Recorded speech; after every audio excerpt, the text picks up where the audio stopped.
A Latte Perspective with Kathy Durant and Juliana Tompkins, a mother-daughter podcast. Hey everyone! Welcome to A Latte Perspective.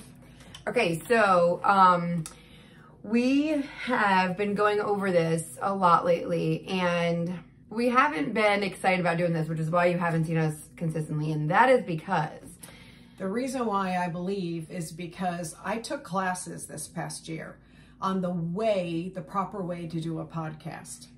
And so we tried to implement some of those things that I learned to make our podcast more successful, easily watched and followed, and so on and so forth. But we feel as though we lost our organic... You lose yourself in education sometimes. Yeah. And I think that we lost our organic way of talking things through. We stopped talking about our everyday life and the trials and the mountains we have to climb. And we tried to make it more worldly, I think. More worldly, more biblically. Like, we tried to fit a whole lot. And just lost ourselves in the way. Like, we really liked the way we used to do it. We conversed and we... talked about our lives and what really goes on in our lives. A lot of you really liked when I talked about my husband and like the funny anecdotes that we go through and things like that. That was really a good one. And so we kind of lost that, and we're sorry because we were trying to do things properly and fit in. And we don't fit in. Yeah, we have never fit in. We are not the popular girls. We're the girls at the other table. Yeah. On the other side of the cafeteria. Yeah, we never we're in the corner. We're in the in-group, the clique or whatever. And we don't want to be now. We want to be ones that you want to watch because you can relate or because you think we're funny, which we are. You know, we're funny, even if we're not really trying to be funny. You know, our dynamic and like things like that. And we want to be real. We want to talk about our lives. We want to talk about what's going on in our lives and how we're dealing with it. Because, as per usual, we have lots going on in our lives. Girl, tell the truth. You know, so we're gonna get back to that. We want to get back to our way of doing things, and not try to follow some rule book that says this is the only way you can do a podcast and be successful. The truth is that when we were being ourselves, we had more views, we had more shares, we had more comments, we had more stuff. Then and we that tried just means this we reach way. more people that we can help and we can, you know, and that's our whole point. We want to help people. We want to, relate. We want people to come in, you know, and reach out to us and stuff like that. So that's what we want. We want to be approachable. Yeah. And the only way to be approachable is to be vulnerable, be real, and just tell you the truth about what's really going on in our lives. And we did that when we first started. We built momentum. Of course, COVID, we're not even going to go there, but we were building momentum. We were building a following because we were raw and real, and it was unscripted, and it was not proper. And what we've realized is that the last 4 that we did, not only did we not feel comfortable and really... we enjoyed doing them, and the topics were good, and I did get some good feedback. But the feedback I got was that people liked our dynamic. People liked the way we were interacting with each other, not so much what we were talking about. It was the joke about me wearing the same size bra as my mother. You know, that was one of the feedbacks I got, that was a comment somebody liked. So it's things like that people are liking. It's our relatability and it's our relationship. It's not perfect. We have our ups and downs. We have our disagreements, and that's what you guys were choosing to follow in the beginning. So we're not going to beat a dead horse. We're just going to let you know we're reverting back, and that way we'll be excited about recording. We'll be more consistent, and trust me, there's so much going on in our lives. There's no way that we can even begin to cover it today. And we won't be boring. We definitely won't be boring because our lives are not boring, not by any stretch. The twists and turns are coming so fast that I'm getting whiplash. Yeah. Just saying. So here we are, and we are back better than ever. So I just want to do a quick review. We're not going to really go back into details, but if you've been following us from the beginning, yes, we're a mother-daughter, but we are not a normal mother-daughter. Non-traditional. We are definitely non-traditional. No, I'm not another sex. No, I'm not something weird. No, we're just not normal. And the reason being is that Jewel and I have only lived under the same roof together for 7 years out of her 36. 6. I keep forgetting how old I am. Does anybody else have this problem? Like, I keep forgetting how old I am. Oh, no, I don't. And, like, I'm like, I think once I reached 35, I forgot, like, what came next. Because I keep going on 37. No, I'm not. I'm 36. Let's not skip years. Please. I don't want to be older than I actually am. So, I'm not sure that happens to anybody else. But I keep forgetting how old I am. Yeah, that's not my problem. I remember exactly how old I am. I'm not 40, let's not say that. And my birthday's next week, so I get to add a number. You know, so, yeah, I don't forget. But anyway, yes.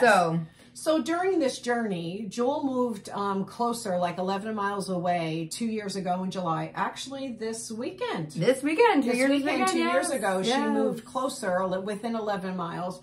And what we have discovered over the last 2 years is that even though we didn't spend only 7 years under the same roof together, we have a lot of similarities. Yeah. And what we're going to talk about today is one of those similarities. That we literally just figured out this week. Yeah. So, but let's regress a little bit. I want to talk about like what's been going on and how we figured this out. So, because you kind of have to start at the beginning to get to the end, right? So I have had a lot going on. We just decided to, I say just, it was like 2 weeks ago, but we decided to put the kids into a Christian school, a Christian academy that's here where we live. This mama does not do homeschooling well. My kids are too much like me and we butt heads and things don't go well. Plus I try to work from home. I have to make some money to, you know, keep it going. So I try to work from home, which it wasn't a dynamic that worked. So instead of sending back to public school, we decided to find a Christian school. What we found was a school that will help them both. It's like a Montessori homeschool, Christian school all put together, which is great. My son needs that extra one-on-one, sure. You know, stuff like that. So it worked out really well. I'm excited. I want to share this with you all year and see how it goes, how they're really excited. So that was the thing. They had to have to do assessments. The other thing was I went to New York and I came back and my husband was a different person. In a good way. Like an alien. He was like an alien. No, it was a good way. It was a good way. In a good way. It was a very good way. But it does throw you for a loop when you left one husband and come home to another one. Yeah, yeah. So my husband has very gradually come to God, if you want to call it that. He started going to church with us a little bit, but now we found this church that we really love. And so he's been going every week. Now we're serving. He's been reading. I've been my husband for 12 years. The man has never read. Never. Ever. And now he reads a lot. So it was very good, but it was a lot when, again, you leave. And so that was a thing. My work was busy, doing health coaching. So it was just a lot going on in life and trying to do the podcast, trying to get together and do all that. And so it was like, mine, you know, so that was mine and so that's how I've come to my realization. And if you want to go into how you've come to yours. So I don't do change well, even if it's change I want, even if it's change I planned for. And within the last 6 weeks, we were preparing to buy the company that my husband worked for. And I've been retired doing ministry since 2010. So I only worked one part-time job for maybe 6 months. So doing full-time ministry and then us buying out this business meant that I was going back to work as office manager, bookkeeper, and I had to learn the business. Now, I've run multi-million-dollar businesses before, being the office manager, so it's not like I had to learn those things, but I haven't used QuickBooks in 11 years, so it's much more sleek-lined, updated, so I had to learn that. Right. I don't know the tool business. My husband owns a tool truck where he services dealerships and car places and stuff like that, auto shops. And so I have to learn the ebb and flow and cash flow of the tool business, and we're self-employed again. Now, let me just preface that by saying the last time we were self-employed and we worked together, we had a very productive and successful business, but then the recession hit And when the recession hit, all disposable income for a scuba diving business went to the wayside, and we lost everything: house, business, vehicles. We were homeless for 2 weeks. So I was going through a huge PTSD flashback situation, stepping out in faith again to be self-employed. That was number one. Number two, going back to work full time. That was number two. Number three was learning the business. And number four was updating it, because the previous owner literally did all the books by hand. He used QuickBooks as a glorified check register. So I have been going in and actually putting vendors in QuickBooks, and I have been putting in auto pay and bill pay to streamline the systems so that I don't have to be. And setup of any business is 1,000 times worse than the maintenance of such business. Just hours. So I said to my husband last night, I swear to you that my office in our home, and it's always been my office in our home, has suddenly developed a time portal, because I can go in there at 5:30 in the morning and I can go all day long, and it'll be 5:30 at night, and I feel like I got nothing done. And I've been in there nonstop putting, because one action I did produced 5 more actions I have to take care of before I can go to the next task, which produces 5 more actions before I can go on to the next task. So I just feel like this was our 4th week in business, and I have no idea where that 4 weeks went. I mean, none, zip, doodah, none. The time has flown by. Yes. In addition to being grandma, in addition to I still am doing ministry, in addition to I'm taking prayer training every Monday for 5 hours. So literally my life has gone upside down, and my house has suffered. My meal planning has suffered. Luckily our program works great. So that I've my meal planning for my husband has fallen by the wayside. Luckily, he's very flexible. But for me, I've been consistent, so I've been sticking to my plan. But normally, she's actually done better under the stress than she did before that. Yeah. Plus there's a positive that's come out of it too. Yes. Well, let me just say that up until 2012, I wasn't a drinker. I didn't drink alcohol at all. I had been the designated driver for 20 some years. And we hit a really rough patch in our marriage in 2012, and I started using alcohol to numb the pain. And I really went through probably a year and a half where I really had become dependent on it. Well, God had told me to fast alcohol for 21 days, and I thought, that's going to be a piece of cake. It was not a piece of cake. And that was back. Addictions are hard. And that was back in 2013. Well, then I was still not really a social drinker. If I had 2 in a night of being out for 6 hours, that was a lot. Well, the stress kicked in of all of this going on. And in the last 6-8 months, my drinking had increased exponentially to the point where, and I'm just being honest and vulnerable here, because that's what we do. And if you don't know the struggles, then you don't know the successes that come from it. And just because, just because we're Christian and we're women, we've said this before, we are not perfect, and we don't judge, and we go through our own struggles. Oh no, if I was that's perfect, what we're here for, I wouldn't need Jesus. And trust me, I need Jesus, because I screw up a lot every day. But the point being is that I would say within the last 6 months, I was probably drunk, enough to drink to get drunk 3 nights a week. And that's anybody who knows me and has known me for a really long time, that is so atypical of my behavior.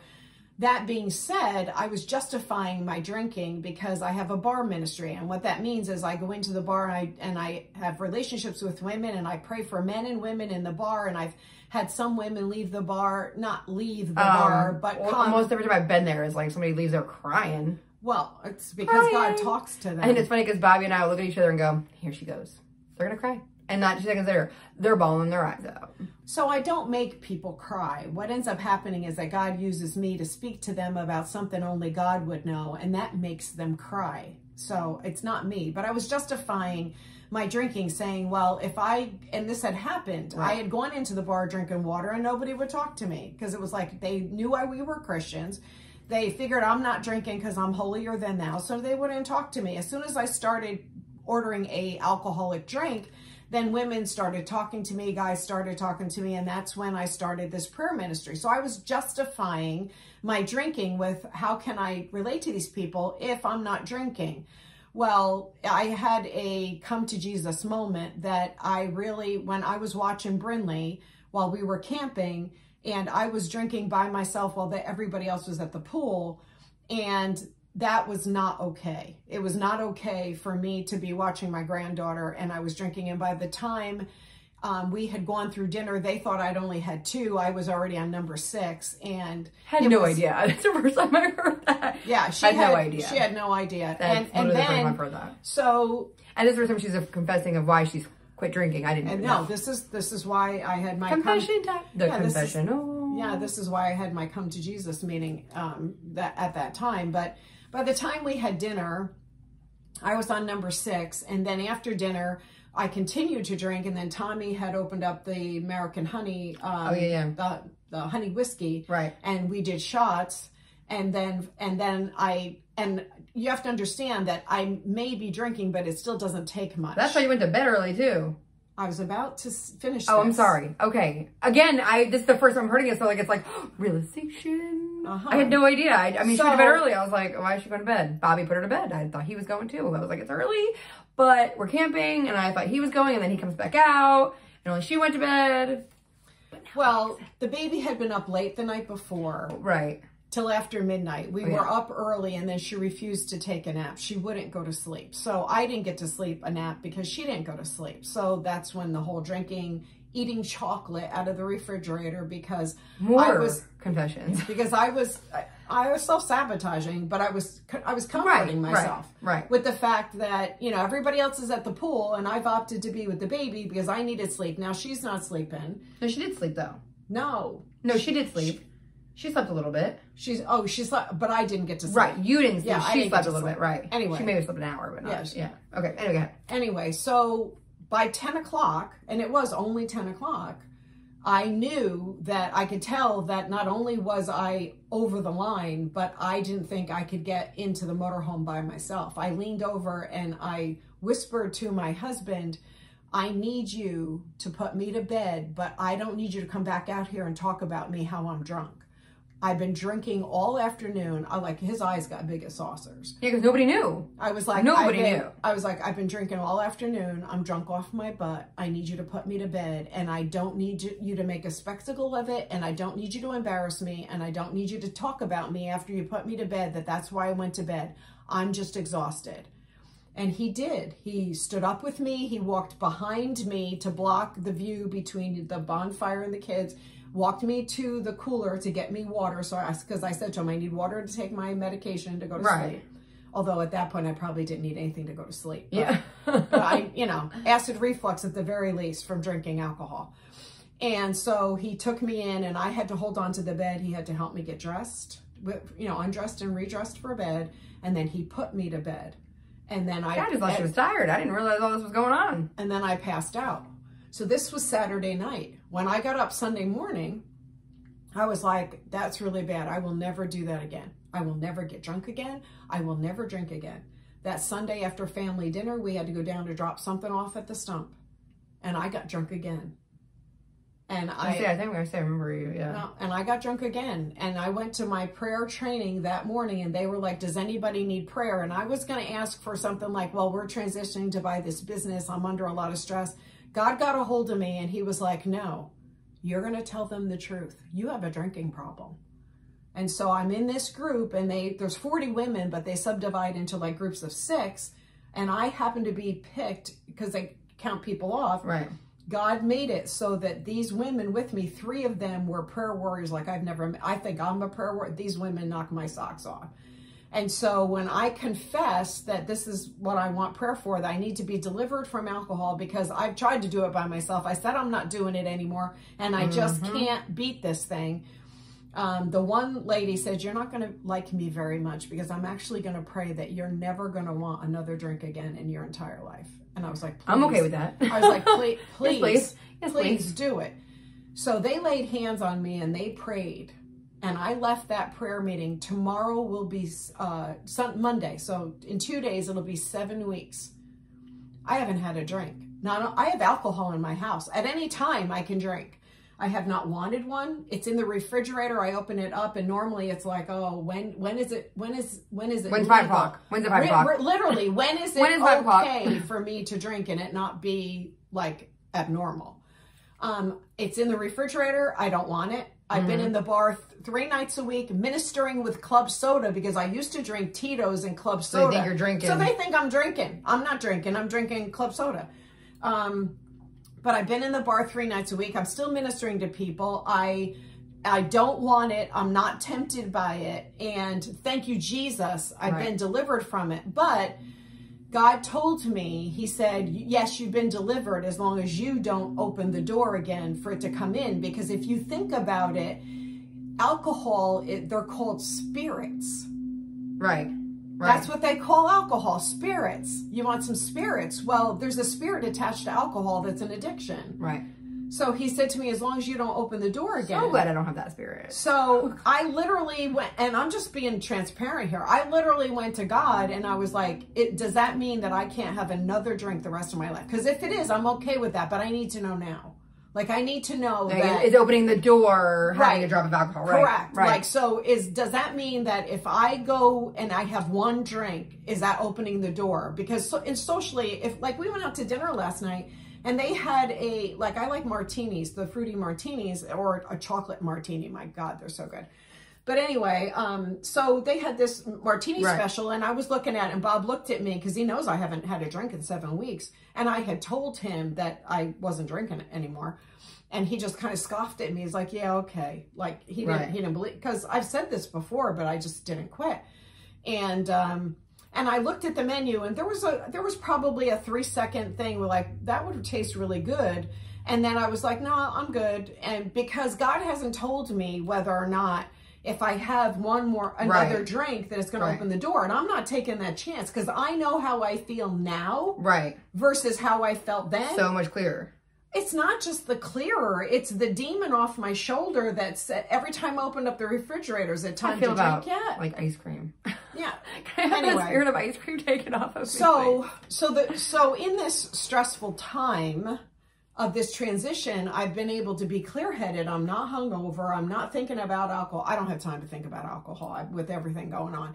But in the meantime, with all of these But you would have, but see, you don't have time to think about it, but you would have turned to it as a stress relief before. Oh, absolutely. Like with the last 4 weeks of taking on business, you would have turned to alcohol before. At 5 o'clock. You know what I mean? Like you would have been, right, like you would have turning to it. So I know you don't have time to think about it, but you would have done it. Like you would have been like 5 o'clock stress relief, need to do it. You know what I mean? I would, even if I wasn't done working in the office, as soon as Bob came home and it was 5 o'clock and he popped a beer, I'd be getting out the alcohol, whether it was a Truly or it was Peach, the American the Crown Royal Peach, honey, or the Crown Royal Peach, or Amaretto, sipping on that, or having a Tito's and club soda. Right. And then I was looking for new drinks and stuff because I was tired of the same old stuff. So I mean, it come 5 o'clock, I would have been like, even if I'm not done working in the office, it's thank you, Jesus, I can go, you know, but that's just a fake. It's a fake.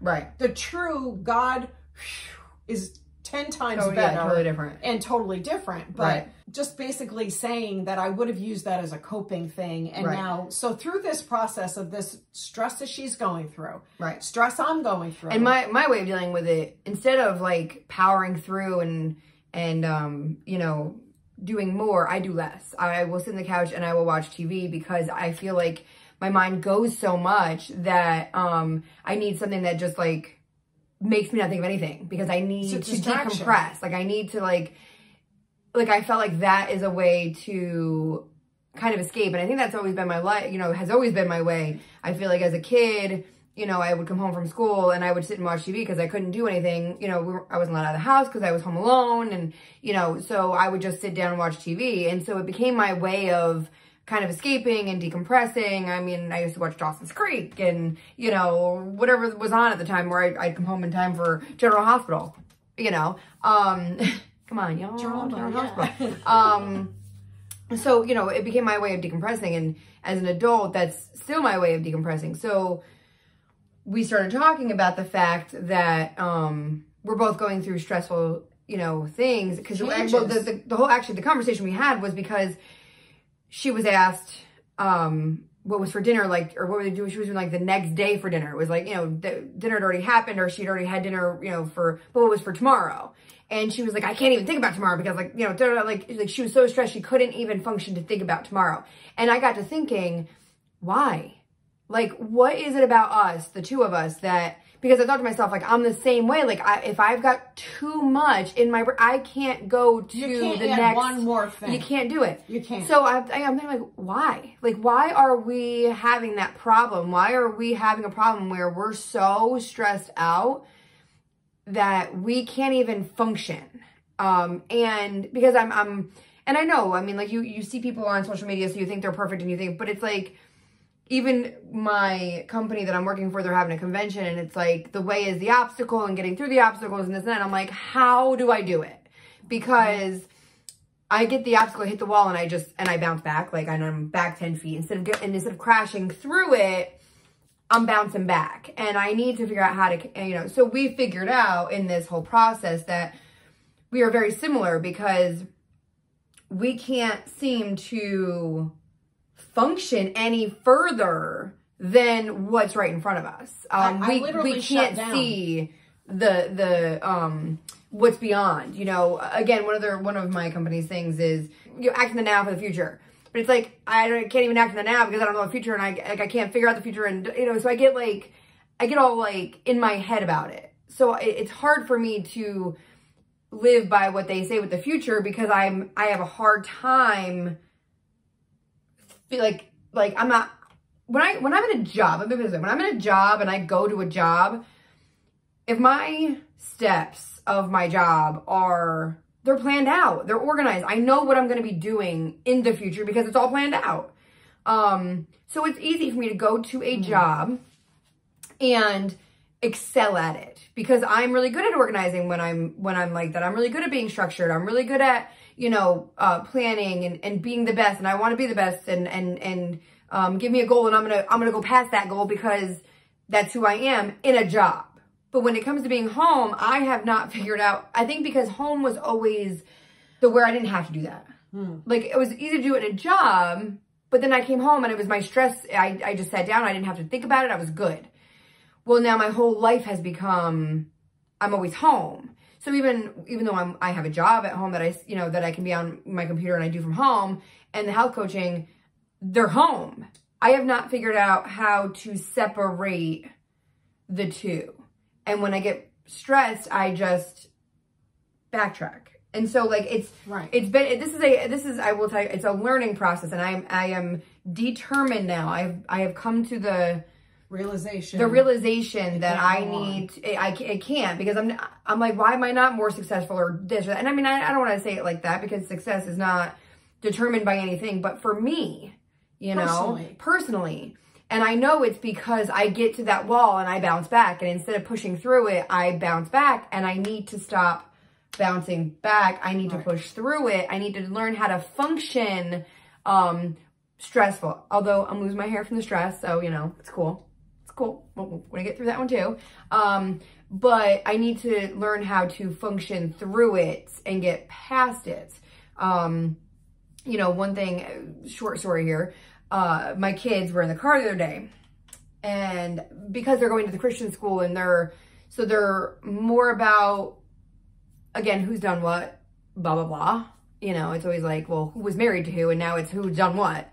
So I'm in the car, and it's, Mom, did Uncle Robbie go to college? No. Did Uncle Chris go to college? No.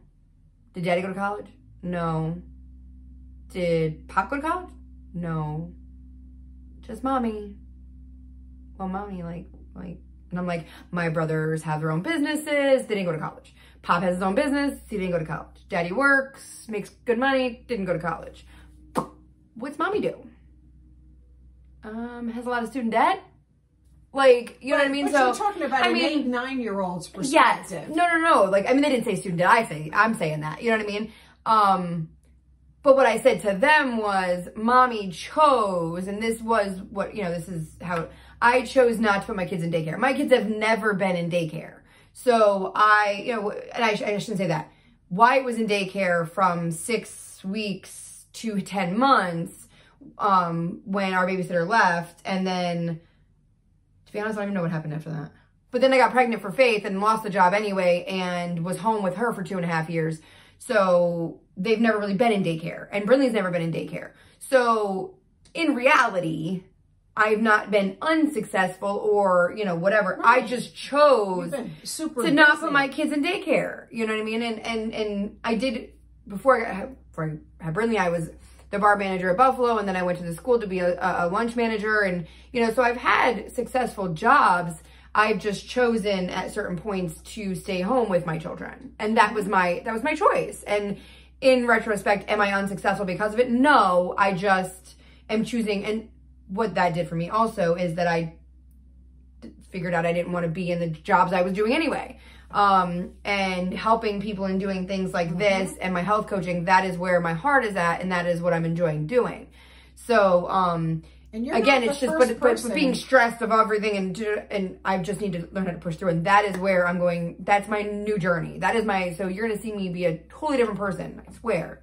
Right. But you are not the first person who goes to college for one thing and comes out and realizes after working I know it's not that. their passion. How many doctors and lawyers go because the family expects them to go and be doctors and lawyers, but their real passion is music or art or cooking or well, then that's the kids. The kids are like, do we have to go to college? I'm like, no, you can do whatever you want. Like, I'm not expecting you to go to college. I'm not pushing you to go to college. And as a matter of fact, I believe that at 18 years old, I don't think you should make that decision. I think most kids should go to community college to see what they want to be. Most 18-year-olds, 90% of 18-year-olds do not know what they want to be when they grow up. And to push them to go to college at 18 is why we have so much student loan debt.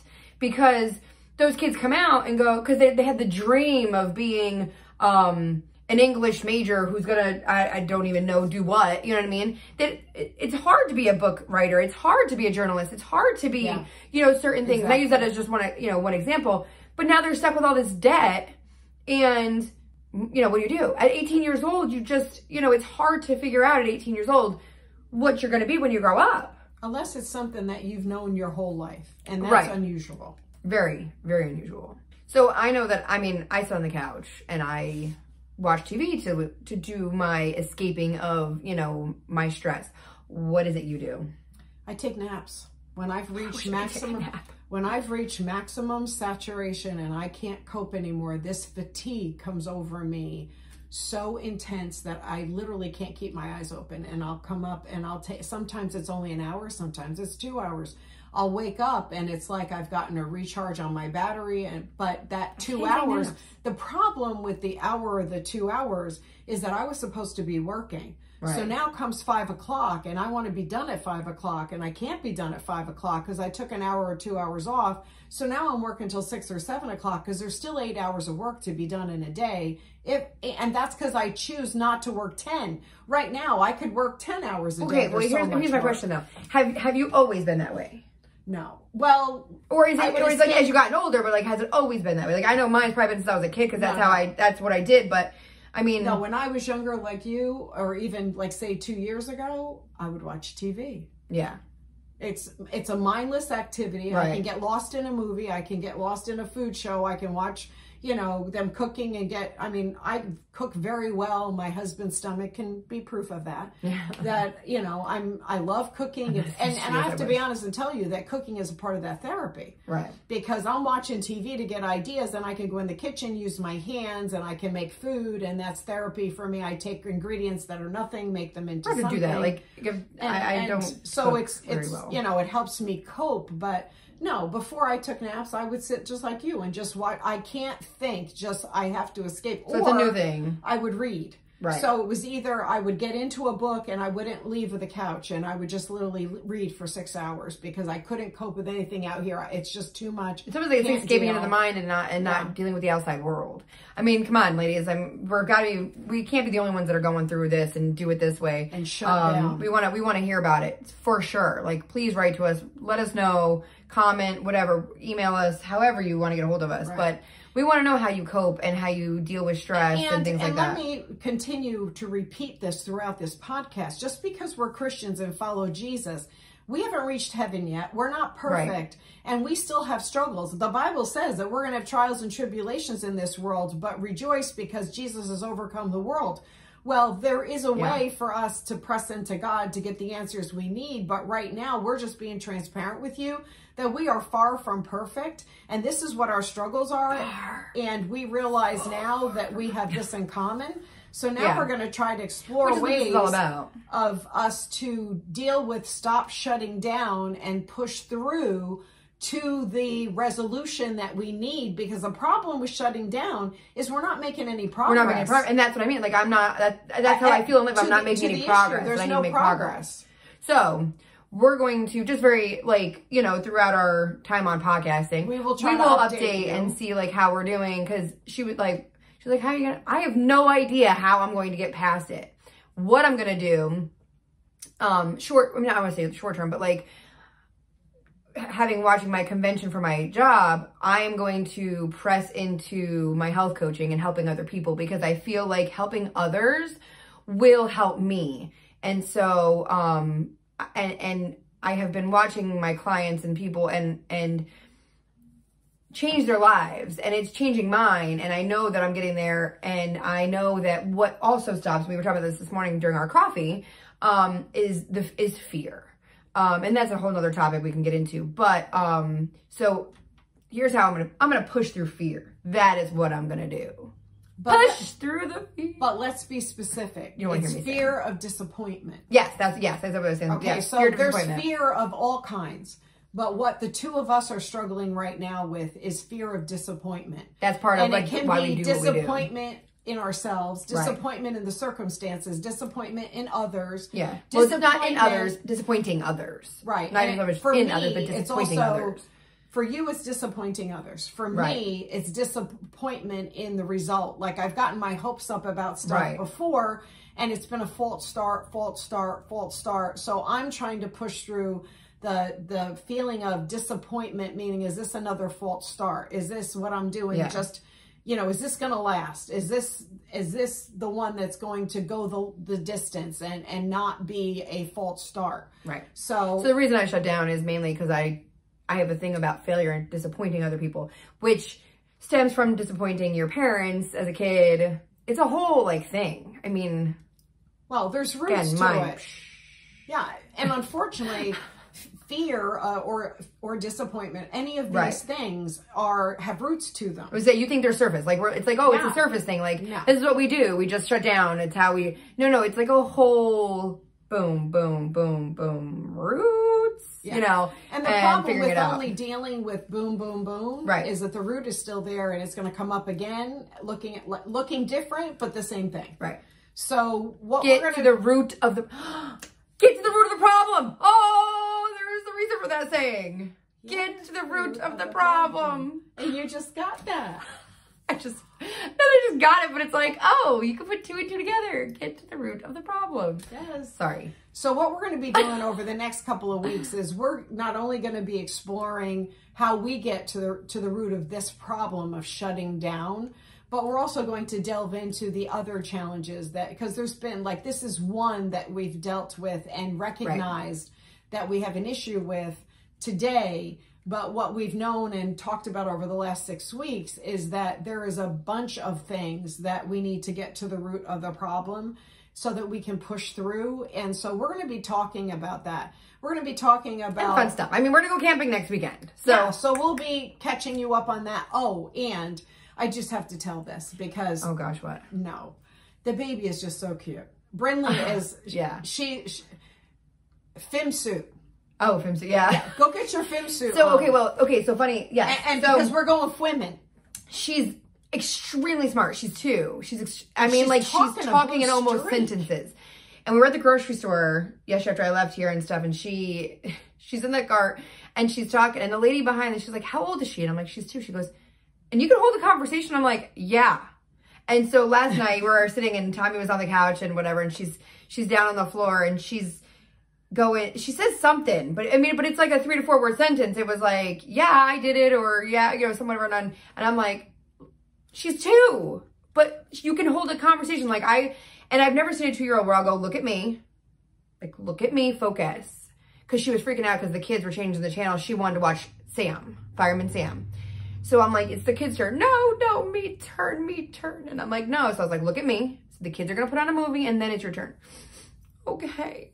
Like, I've never seen a kid who can understand what you're saying, say okay, and still be okay. At 2 years old. I mean, like, she boggles my mind sometimes. But then she bites and hits and it's like, oh, you're 2. Okay. Like, well, I want to share this with you before we sign off. So last night, Bob and I, we were at dinner. And we were with dinner with another couple and my brother. And so we were talking about how smart she is and about how she really understands, like, word for word. And Bob, her grandpa, her pop, said, that little girl has a special place in my heart. He said, because when we were in Oswego and Jewel told me that she was pregnant, he goes, I ripped her a new one and told her, what if you lost your mind? You can't afford, you don't have a pot or a window. You can't afford the 2 you have. You know that babies cost money, blah, blah, blah. And he sat at the table last night and he was like, but that baby has such a special place in my heart because I reacted like that. And now she is who she is. And I'm so sorry that I reacted the way I did.